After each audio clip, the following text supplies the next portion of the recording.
Hi guys, welcome to my channel. My name is Latoya. For those that are new, welcome, and for those that are already following me, thank you for sticking in. So today I'm gonna show you guys on how to dissolve your kojic acid. This is not kojic acid dipalmitate, but the kojic acid. I got a lot of requests, then I had to make this for you guys so that you can do it for yourself.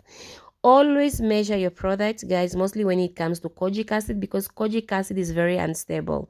This is the texture of kojic acid. It looks almost grainy, but the kojic dipalmitate looks, the texture is like a baby powder. If you're buying your kojic acid, guys, you must differentiate the difference. You must know the difference. Kojic acid looks like a bit grainish, but not really grainish, and dipalmitate looks like baby powder, that the fine baby powder.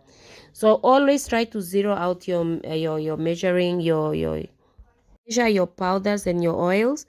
I'm always change my, I love using grams, because grams, I think it's always easy to, I love changing my scale into grams. It's easy comparing to inch and percentage and oils.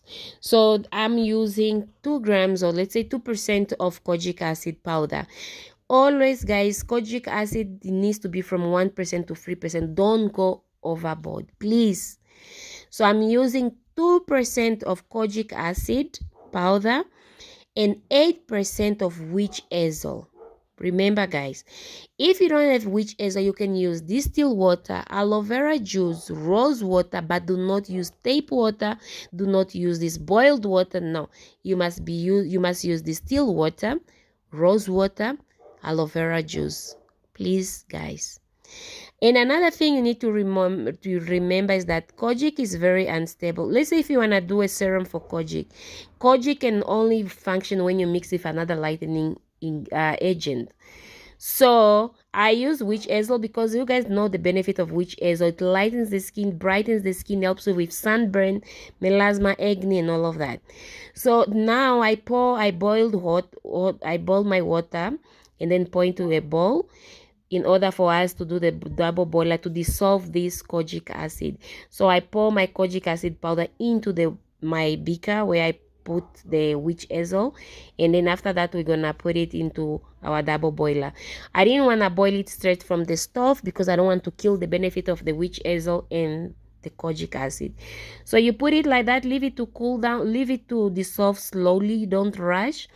Then after that you try to check if it's dissolving and stir it again. And once I'm done stirring my kojic acid, what I did is, it was taking a long, it's a bit grainy out in under because the water, I think it was a bit cold, so I had to add again a bit of warm water. Guys, remember, with your kojic acid, you must always measure your thermometer. You must always measure the temperature of the product, of your water, of your kojic acid water dissolving solution. It must always be to 40 degrees Celsius. So once you're done dissolving, you store it, you can transfer it into a bottle. You can pour it into your cream, or let's say you have a serum, a cream, then you can use immediately. So that's how you make your kojic acid, guys. And test your pH. You need to always test your pH once you do your mixture with your cream. I can make another video on how I mix this kojic solution into a cream. So that's how you guys dissolve your kojic acid. Always measure your products, guys. Measure your products. You don't go overboard with kojic acid. It's 1% to 3%. That's all. Thank you very much, guys, for watching. Hopefully this helped. Bye.